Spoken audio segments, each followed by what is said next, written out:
क्षीर धेनु तथा दधी धेनु दान की विधि। पुरोहित होता जी कहते हैं, राजन अब क्षीर धेनु दान की विधि सुनो। राजेंद्र, गाय के गोबर से लिपी गई पवित्र भूमि पर गोचर्म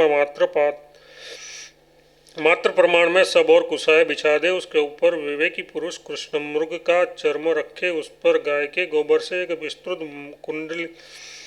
कुंडी का निर्माण करे और वहां दूध से भरा हुआ एक घड़ा रखे। उसके चौथाई भाग वाला कलश बछड़े के स्थान में रखे, जिसका मुख सोने का एवं सिंह चंदन तथा अगरू काष्ठ के बने हो। कानों के स्थान में वृक्ष के उत्तम पत्ते रखे। उस कुंभ के ऊपर तिल का पत्र रखने का विधान है। गुड़ से, उसके मुख की, शर्करा से, जिह्वा की, उत्तम फलों से, दांतों की और मोतियों से आंखों की रचना करनी चाहिए। उसके इख के चरण, कुश के रोए और तांबे की पीठ बनानी जाए। सफ़ेद कंबल से उसका गल कंबल बनाए और कांसे की दोहनी उसके पास में रख दे। रेशम के सूतों से उसकी पूंछ तथा मक्खन से उसका थन बनाए तथा उसके सींग सोने के एवं खुर चांदी को हो। फिर पास में पंच रत्न रखे। चारों दिशाओं में तिल से भरे हुए 4 पात्र तथा सभी दिशाओं में सप्तधान्य रखने का नियम है। इस प्रकार के लक्षणों से संपन्न क्षीर धेनु की कल्पना करनी चाहिए। फिर 2 वस्त्रों से ढककर चंदन और फूलों से उसकी पूजा करनी चाहिए। उसे वस्त्र आदि से अलंकृत करके मुद्रिका और कान में कुंडल से भी सजाए। तत्पश्चात धूप दीप देखकर वह क्षीर धेनु ब्राह्मण को अर्पण कर दे। दान के समय खड़ाऊ, जूते और छाता भी दे। आपाद्यस्व, इस वेदोक्त मंत्रों से प्रार्थना करने का नियम है। राजन, पूर्वोक्त आश्रय सर्वभूतानाम तथा आप्यास्व मंगली, इन मंत्रों से क्षीर धेनु का दान देने वाला ब्राह्मण भी पढ़े। ये इस दान की विधि कही गई है। इस प्रकार दी जाने वाली धेनु का जो दर्शन करते हैं उन्हें भी परम गति प्राप्त होती है। इस दान के साथ अपनी शक्ति के अनुसार 1000 अथवा 100 सोने के सिक्के देने चाहिए। महाराज, क्षीर धेनु देने से जो फल होता है अब उसे सुनो। इसका दाता 60,000 वर्षों तक इंद्रलोक में स्थान पाता है। फिर उस उत्तम माला और चंदन से सुशोभित होकर अपने पिता पितामह आदि के साथ दिव्य विमानों में सवार होकर ब्रह्मलोक को जाता है। वहाँ वह बहुत दिनों तक आनंद का अनुभव करके फिर सूर्य के समान प्रकाशमान उत्तम विमान पर सवार होकर वह विष्णुलोक में जाता है। जाते समय मार्ग में अप्सराएं उसकी संगीत और वाद्यों की सेवा करती है। वह विष्णु भवन में बहुत दिनों तक रहकर फिर श्री विष्णु में लीन हो जाता है। राजन, जो पुरुष इस क्षीर धेनु के प्रसंग को सुनता है अथवा भक्तिभाव से पढ़ता है वह सब पापों से छूटकर विष्णुलोक में चला जाता है। पुरोहित होता जी कहते हैं, राजन, अब मैं तुम्हें दधी धेनु का विधान बताता हूँ, सुनो। पहले गोबर से गोचर्म के प्रमाण युक्त पृथ्वी को लिपकर उसे पुष्पों से सुशोभित कर ले और उस पर कुशा बिछा दे और फिर उस पर काला मृगचर्म और कंबल बिछाकर पृथ्वी पर सप्तधान्य बिखेर दे और उसके ऊपर दही से भरा हुआ एक घड़ा रखे। उसके चौथाई भाग में बछड़े के लिए छोटा कलश रखने का विधान है। सोने से उसके मुख की शोभा बढ़ाए और 2 वस्त्रों से आच्छादित करके फूल और चंदन से उसका पूजा करे। तत्पश्चात जो कुलीन एवं साधु स्वभाव का हो तथा क्षमा आदि गुणों से युक्त हो, ऐसे बुद्धिमान पूर्व ब्राह्मण को वह दधी धेनु दान कर दे। धेनु के पुच्छ भाग में बैठकर वह विधि संपन्न करनी चाहिए। अंगूठी और कान के भूषणों से अलंकृत कर खड़ाऊ, जूता और छाता देकर दधिक्रोस्मित ये मंत्र पढ़कर भली भांति सुपूजित दधी धेनु का दान करे। राजेंद्र, जिस दिन ये दधीमयी धेनु दे उस दिन दही खाकर ही रह जाए। राजन, यजमान एक दिन दही के आहार पर रहे और ब्राह्मण को 3 रात्रियों तक दही के आहार पर रहना चाहिए। जो दधी धेनु के दान करते समय इस दृश्य को देखते हैं उसको परम पदार्थ प्राप्त हो जाता है। जो मनुष्य श्राद्ध के साथ श्रद्धा के साथ इस प्रसंग को सुनता अथवा किसी दूसरे को सुनाता है वह भी अश्वमेघ यज्ञ के फल को प्राप्त कर विष्णुलोक में चला जाता है। अध्याय 105-106 समाप्त। नवनीत धेनु तथा लवण धेनु की दान विधि। पुरोहित होता जी बोले, राजन, अब नवनीत धेनु के दान की विधि सुनो, जिसे सुनकर मनुष्य संपूर्ण पापों से छूट सकता है। गोचर्म प्रमाण की भूमि को गोबर से लेपकर उसके ऊपर काला मृग चर्म बिछाकर 2.5 सेर वजन का मक्खन से भरा हुआ एक घड़ा वहां स्थापित करे। उसके उत्तर दिशा में चतुर्थांश भाग वाला एक कलश बछड़े के प्रतिनिधि स्वरूप रखे। राजन, उस घड़े पर ही सोने के सिंह और सुंदर मुख की रचना करनी चाहिए। मोतियों से उसके नेत्र तथा गुड़ से जीभ बनाए। फूलों द्वारा उसके होंठ, फलों द्वारा दांत तथा स्वच्छ सूत्रों द्वारा उसका गलकंबल बनाए तथा अथवा शर्करा से उसकी जीभ उन्हें एवं रेशमी सूत्रों से उसके गलकंबल का निर्माण करे। राजन मक्खन से उसका थन बनाए, इख से चरण, उसकी ताम्रमय पीठ, रौम्यमय खूर की रचना कर दर्भमय रोम से उस धेनु को अलंकृत करे। पास में पंच रत्न रखकर उसके चारों ओर तिल से भरे हुए 4 पात्र रख दिया जाए। उस कलश रूपी गौ को 2 वस्त्रों से ढककर चंदन और पुष्प से सुशोभित करे। फिर चारों दिशाओं में दीपक प्रज्वलित करे और वह गौ ब्राह्मण को अर्पण कर दे। पूर्वोक्त धेनुओं के विषय में जो मंत्र कहे गए हैं उन्हीं मंत्रों का यहाँ भी जप करना चाहिए। साथ में इतना अधिक कहें, देवी पूर्व समय में संपूर्ण देवताओं और असुरों ने मिलकर समुद्र का मंथन किया था। उस अवसर पर यह दिव्य अमृतमय पवित्र नवनीत निकला, जिससे संपूर्ण प्राणियों की तृप्ति होती है। ऐसे नवनीत को मेरा नमस्कार। ऐसा कहकर परिवार वाले ब्राह्मणों को वह गौ देना चाहिए। धेनु देने के पश्चात दोहनी पात्र और उसके उपकरण दे तथा उस गौ को ब्राह्मण के घर तक पहुंचा दे। राजन, इस धेनु का दान लेने वाले ब्राह्मणों को चाहिए कि उस दिन वह हविष्यान्न तथा रस पर ही रह जाए और देने वाला भी इसी प्रकार 3 दिनों तक रहे। राजन, धेनुदान करते समय इस दृश्य को देखने वाला भी संपूर्ण पापों से मुक्त होकर भगवान शिव के सायुज्य को प्राप्त कर लेता है। वह मानव अपने पहले हुए पितरों तथा आगे होने वाले संततियों के साथ प्रलय पर्यंत विष्णुलोक में निवास करता है। जो भक्तिपूर्वक इस प्रसंग को सुनता तथा सुनाता है वह भी संपूर्ण पापों से शुद्ध होकर विष्णुलोक में सम्मानित होता है, पुरोहित होता है। जिन बोले, राजन, अब लवण धेनु दान का प्रसंग सुनो। मनुष्य को चाहिए कि वह 1 मन वजन के नमक से एक धेनु बनाकर लिपी हुई पवित्र भूमि पर मृग चर्म के ऊपर कुशा बिछाकर उस पर इस लवणमयी धेनु की स्थापना करे। साथ में 4 सेर नमक का एक बछड़ा भी बनाना चाहिए। उसके चरण ईख से बने हो। उसके मुंह और सिंग सोने के तथा स्खुर चांदी के होने चाहिए। राजन, उसके मुख का अंतर्भाग गुड़ का, दांत फल के, जीभ शर्करा की, नासिका चंदन की, आंखें रत्न की, कान पत्तों के, कोख श्रीखंड की, थन नवनीत के, पुच्छ सूत्रमय, पुष्ट ताम्रमय और उसके रोए कुश के हो। राजेंद्र, पास में कांसे की दोहनी पात्र भी रखना चाहिए। फिर घंटा और आभूषणों से उस धेनु को भूषित करे। चंदन, फूल और धूप आदि से विधिपूर्वक उसकी पूजा कर 2 वस्त्रों से ढककर फिर उसे ब्राह्मणों को अर्पण कर दे। नक्षत्र और ग्रहों द्वारा कष्ट होने पर मनुष्य किसी भी समय लवण धेनु का दान कर सकता है। वैसे ग्रहण, संक्रांति काल, व्यतिपात योग और अयन बदलते समय उसके दान की विशेष विधि है। दान ग्रहण करने वाला ब्राह्मण साधु स्वभाव का, शुद्ध कुल में उत्पन्न, बुद्धिमान, वेद और वेदांगों का पूर्ण विद्वान, श्रोत्रिय और अग्निहोत्री होना चाहिए तथा राजन, ऐसे ब्राह्मण को जो अमत्सरी मतलब किसी से द्वेष न करता हो, ऐसे यह गौ दान देनी चाहिए। इस प्रकार पूजा करके मंत्र पढ़कर गौ के पूछ की और बैठकर गौ का दान करना चाहिए। साथ ही छाता, जूता भी दान करना चाहिए। फिर उसे 2 वस्त्रों से ढककर अंगूठी, कान के कुंडलों से पूजा करके दक्षिणा और कंबल प्रदान करें। पहले कही हुई विधि का पालन करने के साथ अपनी शक्ति के अनुसार सुवर्ण से ब्राह्मण की विधि पूर्वक पूजा कर ब्राह्मण के हाथ में दक्षिणा सहित गौ की पूंछ पकड़ा दे। साथ ही दान करते समय कहना चाहिए, ब्राह्मण देव, आप इस रुद्र रूपी धेनु को स्वीकार करें, आपको मेरा नमस्कार है। फिर गौ से प्रार्थना करें, परम वंदनीय रुद्र रूपिणी गौ,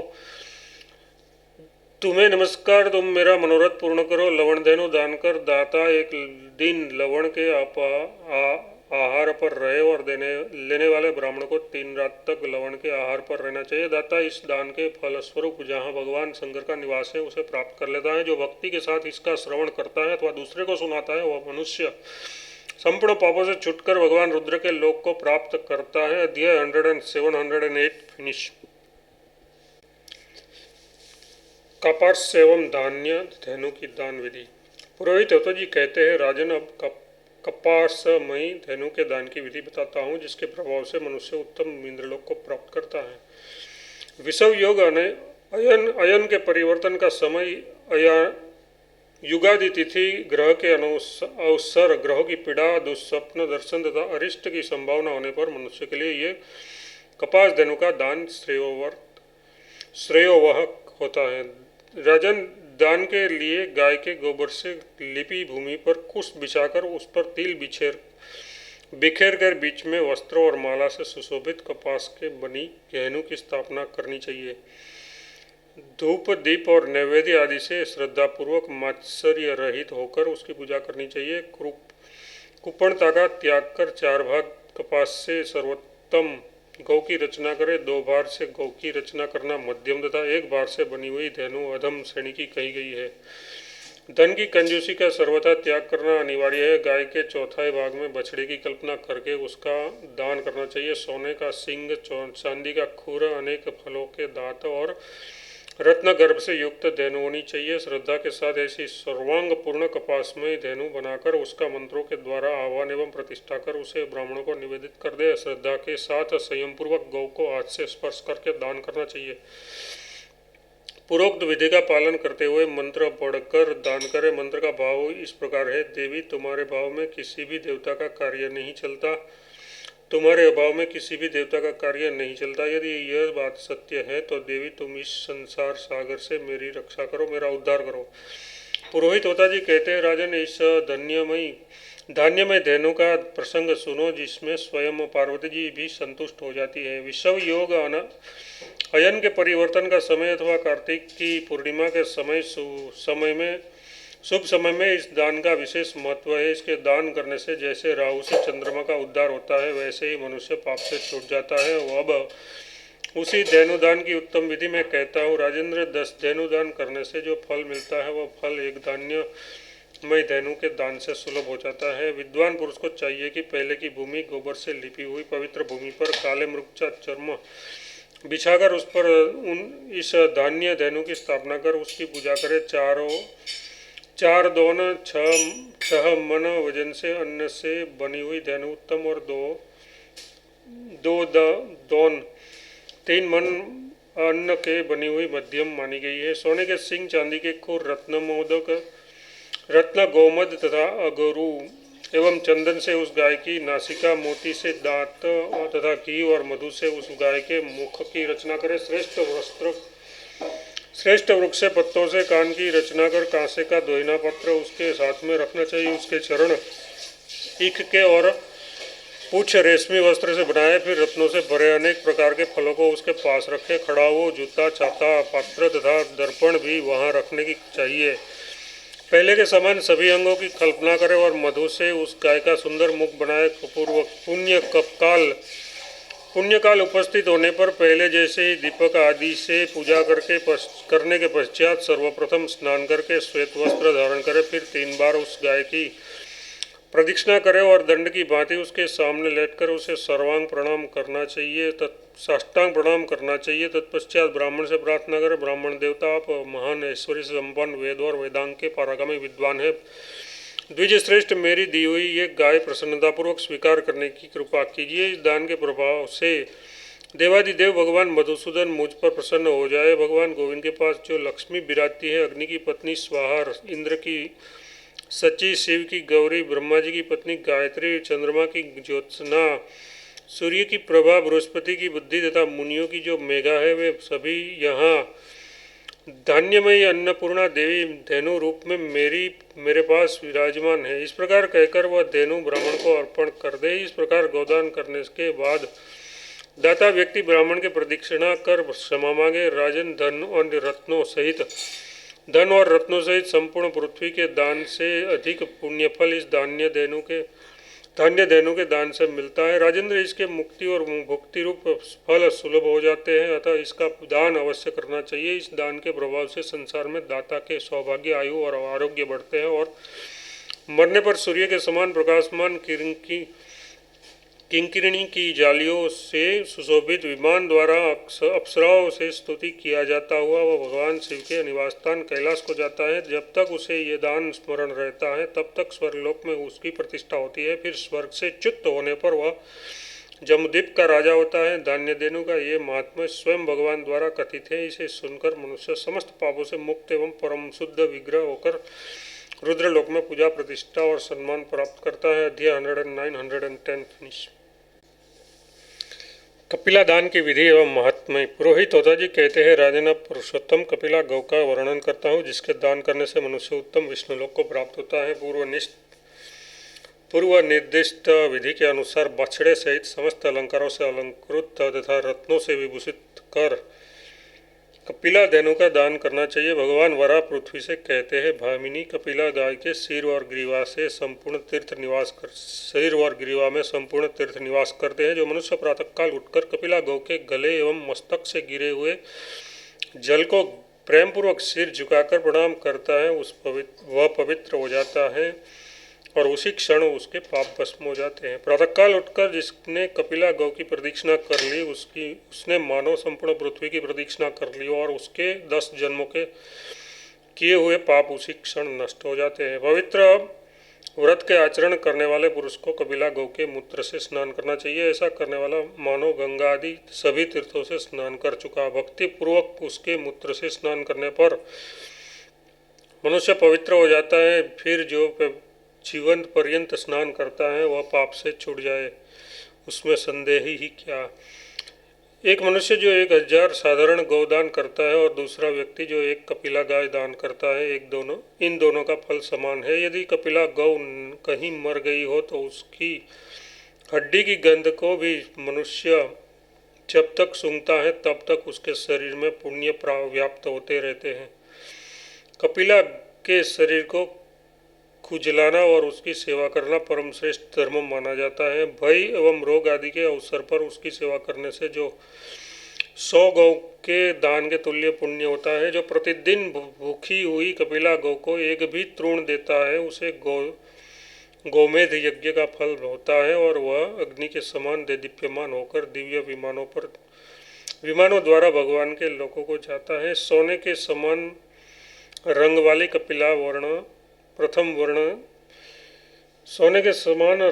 कपिला प्रथम श्रेणी की है और पिंगला वर्ण वाली द्वितीय श्रेणी की। लाल आँख वाली कपिला गौ तीसरी श्रेणी की कपिला कही जाती है और वैडुण्य के समान पिंगल वर्ण वाली चौथी कपिला है।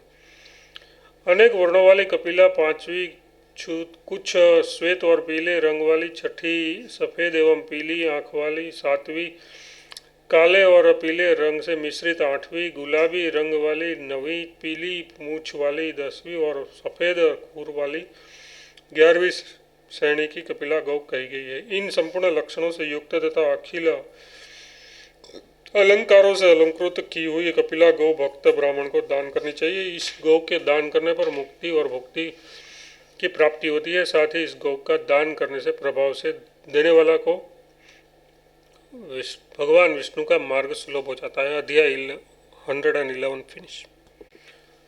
कपिला महात्म्य। उभयो तो मुखी गोदान, हेम कुंभदान और पुराण की प्रशंसा। पुरोहित होता जी कहते हैं, महाराज अब मैं कपिला के भेद तथा उभयमुखी गोदान का वर्णन करता हूँ जिसे पूर्व काल में पृथ्वी के पूछने पर भगवान वराह ने कहा था। पृथ्वी ने पूछा, प्रभु आप जिस कपिला गौ की बात कह रहे हैं तथा आपके द्वारा जिसका उत्पादन हुआ है वह हेमधेनु सदा पुण्यमयी है। प्रभु उसके कितने और क्या लक्षण है तथा स्वयंभू ब्रह्मा जी ने स्वयं कितने प्रकार की कपिलाएं बताई हैं। माधव दान करने पर यह कपिला गौ किस प्रकार का पुण्य प्रदान कर सकती है। जगतगुरु विस्तार पूर्वक ये प्रसंग मैं आपसे सुनना चाहती हूँ।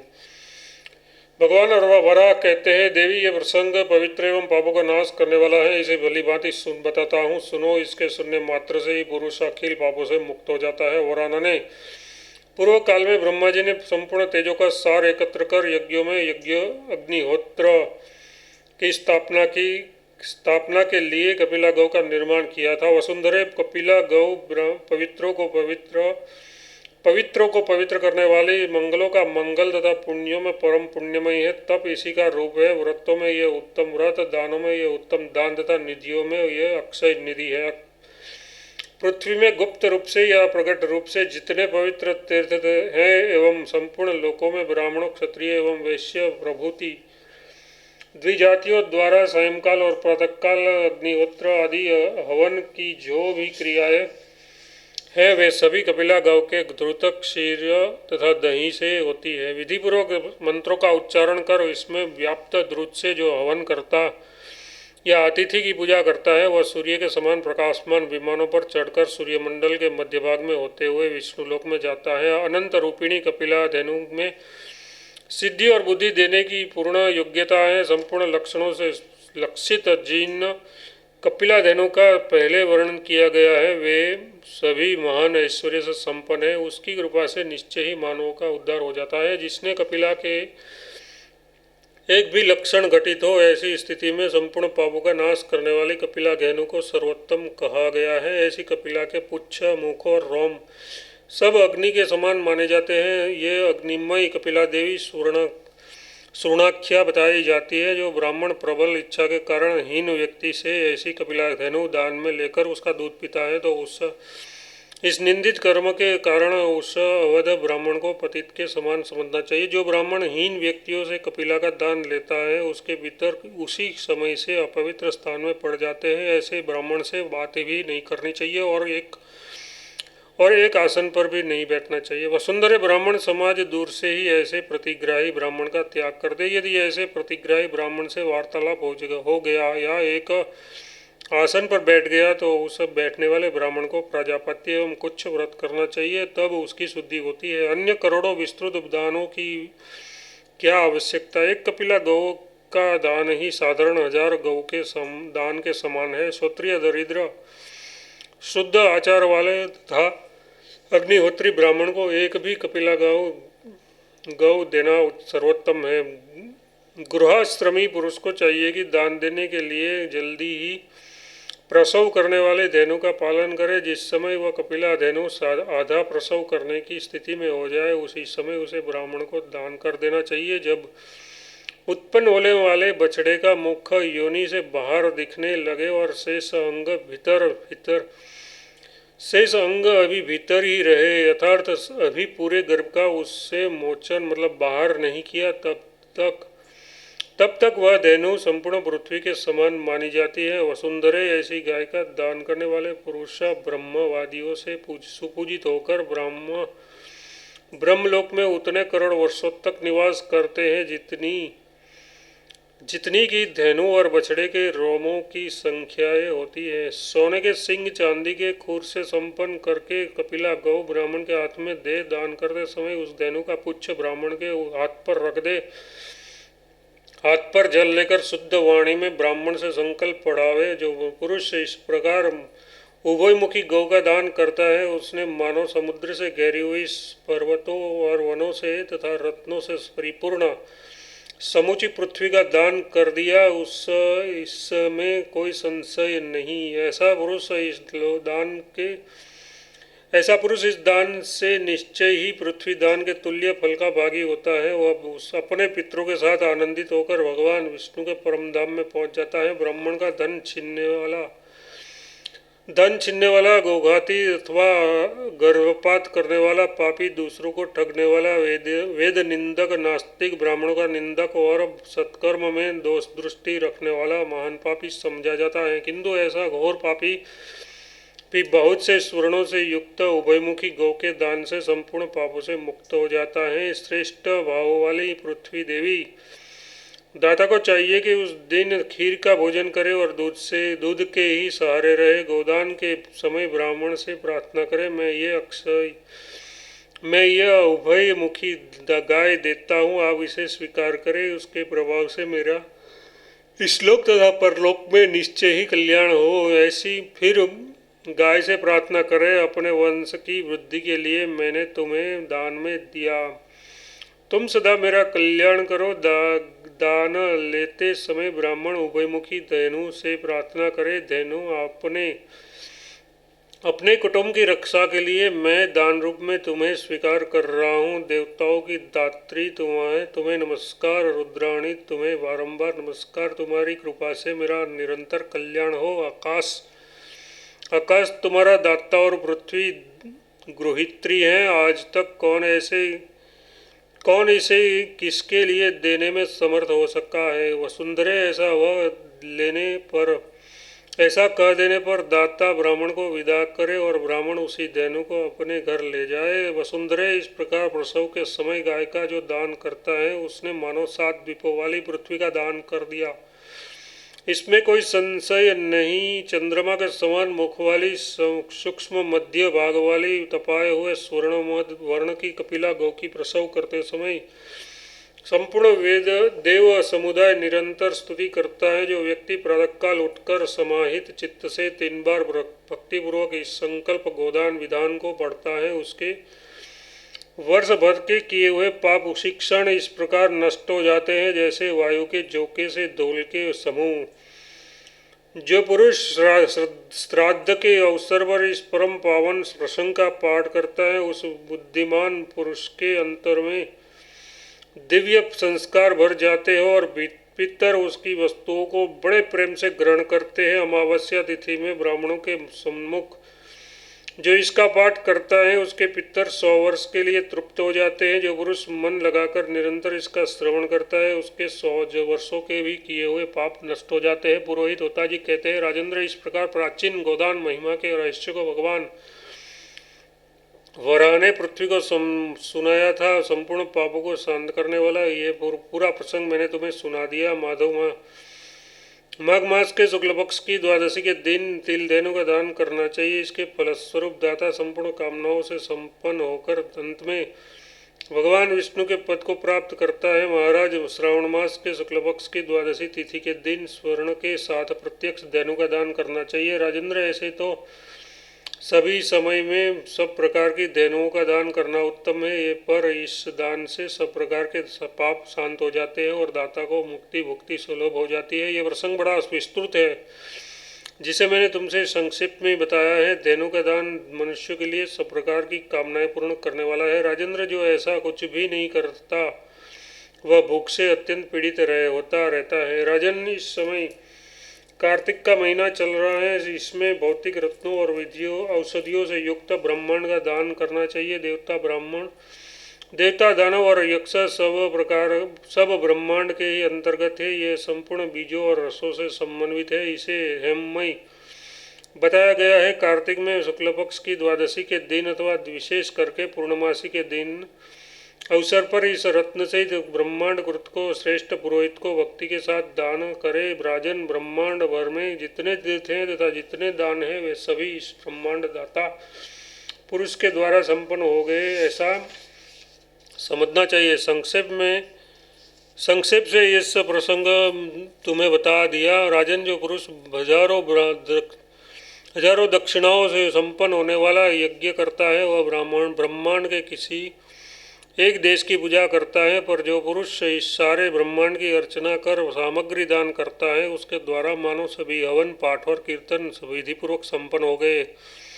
इस प्रकार की बात सुनकर राजा ने उस समय एक सुवर्ण कुंभ में ब्रह्मांड की कल्पना कर विधिपूर्वक उन ऋषियों को ब्रह्मांड का दान किया और उसके फलस्वरूप वह राजा संपूर्ण कामनाओं से संपन्न होकर स्वर्ग को चला गया। अतः एवं राजेंद्र, तुम भी यह दान करके सुखी हो जाओ। वशिष्ठ के ऐसा कहने पर उस राजा ने भी ऐसा किया। फिर उन्हें वह परम सिद्धि प्राप्त हुई जिसे पाकर मनुष्य कभी सोचा नहीं करता। भगवान वराह कहते हैं, देवी, ये संहिता संपूर्ण इच्छाओं को पूर्ण करने वाली है। इसका तुम्हारे सामने वर्णन कर दिया। तो वराह ने वरारोही वराह नाम से प्रसिद्ध इस संहिता में अखिल पातकों का नाश करने की शक्ति है। सर्वज्ञ परम प्रभु से यही इसका उद्भव हुआ था। तत्पश्चात ब्रह्मा जी इसके विशेषज्ञ हुए। ब्रह्मा जी ने इसे अपने पुत्र पुलस्त जी को बताया। पुलस्त जी ने परशुराम जी को, परशुराम जी ने अपने शिष्य उग्र को और उग्र ने मनु को इसकी शिक्षा दी। ये तो पूर्व कल्प की बात हुई। अब भविष्य की बात सुनो। धराधरे तुम्हारी कृपा से कपिलादि सिद्ध पुरुष तपस्या करके इसे जानने में समर्थ होंगे।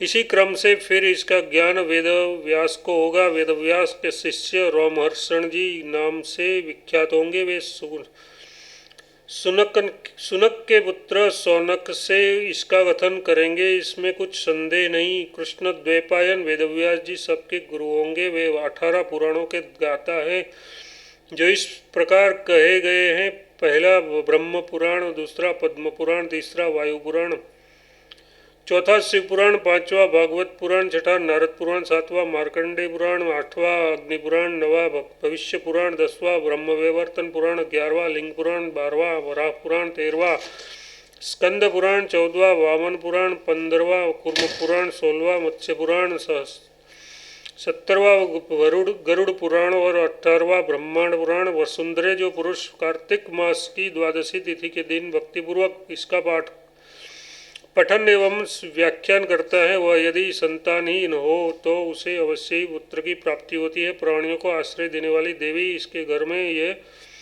जिसके घर में ये लिखा हुआ प्रसंग सदा पूजित होता है, उसके यहाँ स्वयं भगवान नारायण विराजते हैं, जो भक्ति के साथ निरंतर इसका श्रवण करता है तथा सुनकर भगवान आदि वराह से संबंध रखने वाले इस वराह पुराण की पूजा करता है, उसने मानव सनातन भगवान विष्णु की पूजा कर ली। वसुंधरे इसे सुनकर इस ग्रंथ तथा भगवान की गंध पुष्पमाला और वस्त्रों से पूजन तथा भोजन वस्त्र द्वारा ब्राह्मणों को सम्मान करना चाहिए। यदि राजा हो तो अपनी शक्ति के अनुसार बहुत से ग्राम देकर इस पुस्तक वराह पुराण की पूजा करे। ऐसा करने वाला मानव संपूर्ण पापों से मुक्त होकर भगवान विष्णु के साहित्य को प्राप्त कर लेता है। अध्याय 112 फिनिश।